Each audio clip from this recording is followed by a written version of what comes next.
The Merry Pranksters, Chapter 15, Episode 3.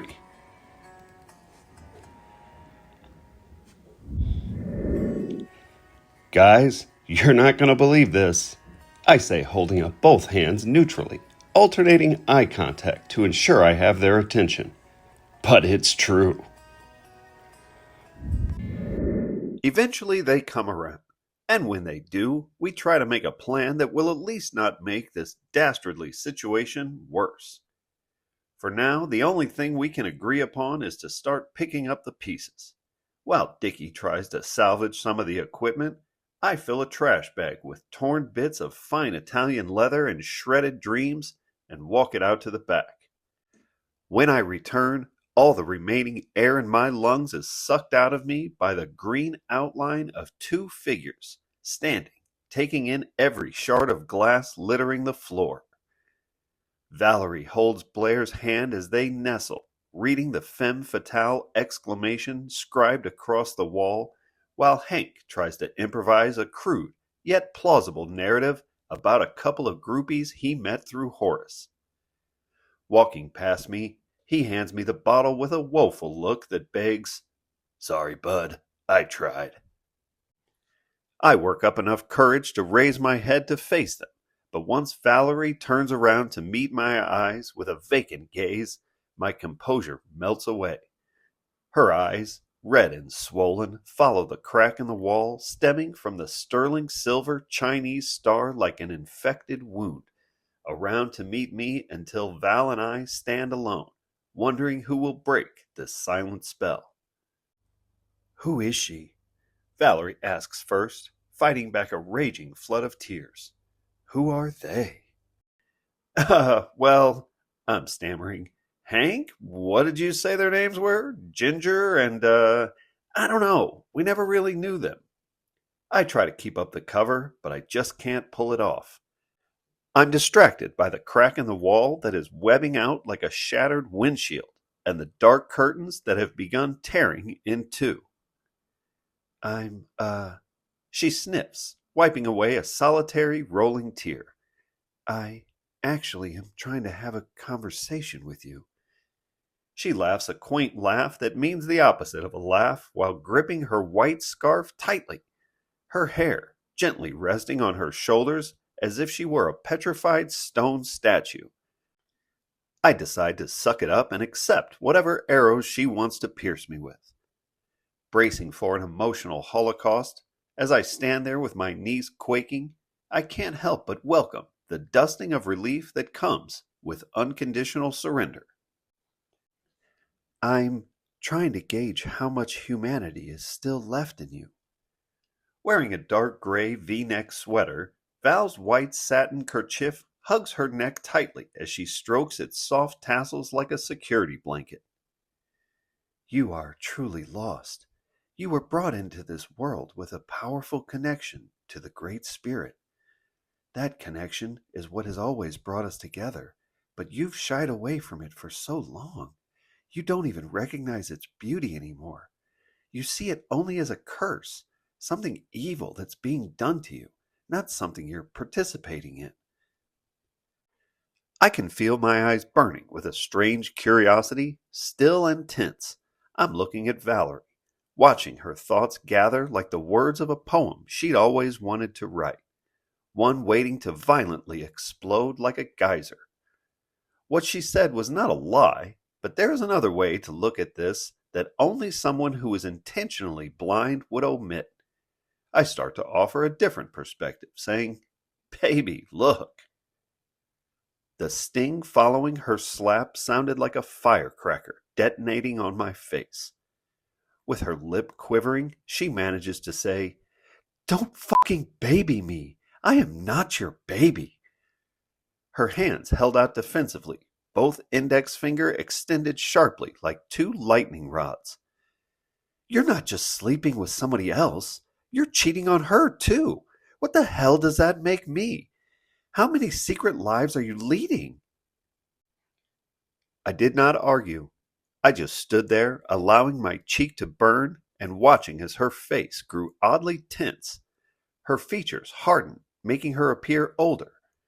She makes a tightened, sideways movement with her lips, the equivalent of a pounding gavel, and coldly tells me, "Don't worry, I'll be sure to send dead flowers to your wedding." I tell her to hang on just a damn minute, but as the words come out, I realize the delivery is more aggressive than I intended. I take a breath, then start again with more composure, almost assertive. I'm finding it shockingly less difficult to hold firm eye contact when I say, "Listen, this thing we've been doing, this game we've been playing, I feel like I'm just trying to keep up here." Hearing the quiver in her voice when she cries, "I don't know what to believe right now. You're just lying to me. You're all lying to me. You too, Dickie," is like listening to a fall from grace. The intimate way she said Dickie's name caused the cracking in the wall to crumble like a cathedral of betrayal. "All right, just take it easy," I finally cut in. "I don't know if I would call it bravery, this way we're finally talking to each other, or just clarifying that if we're still playing 3D chess, we're now using live ammunition." I find myself fighting the urge to laugh out loud at the absurdity, but the way the curtain continues to slowly tear in half from the top is breaking my heart. "Let's get a little perspective here," I say cautiously. "Are you going to stand there with a straight face and lecture me about how easy I am? First of all, the way you always kept us at arm's length, you always made sure to let me know that there were other guys there begging to touch the hem of your precious white scarf. I didn't say anything cruel like, 'and you let them touch it too.' I didn't start spewing any of the many well-rehearsed rants I never had the balls to say either. You have this supernatural ability," I say to her simply, "to sense any time I might dare to stand to my feet. Then you go and change the rules of this unwinnable game that you started and know I'll never forfeit." Not a single hint of an emotion could be detected in that cold expression. Finally, I surrender. "Look, I'm not trying to play the victim here, but if you really want to know, like you don't already, then yes, yes, this is hell for me. You know this is hell for me.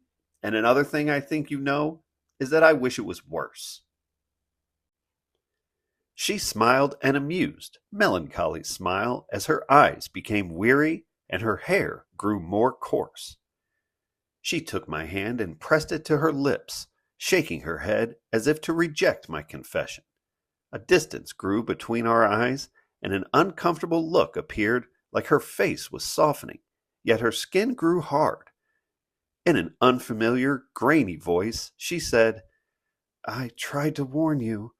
I told you I would do this, that this would happen if you didn't stand up and open your eyes." Something in the way she moved with such fragility told me not to look too terrified. I lowered my tone and admitted that maybe I didn't want to believe her. I'm remembering her saying things that should have given me pause. Things like, "It's true, your world has many bright and colorful bells and whistles to tempt you with. But this circus you've created is also sickening and deadening." Scratching at her bruised arms without vanity or shame, her eyes hold a hollow vulnerability that was never there when she reigned over the universe.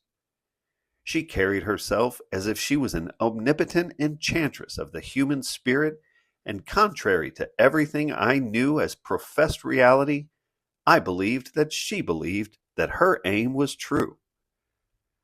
Watching as her eyes sink deeper into their sockets, she tells me that whatever we had between us, that crazy little thing we never dared called love, she now realizes that for her to shine brightly in the rays of the golden sun required me to bear her cross. Now that I'm up off my knees, she is left lost and wandering in the darkness with no means to escape.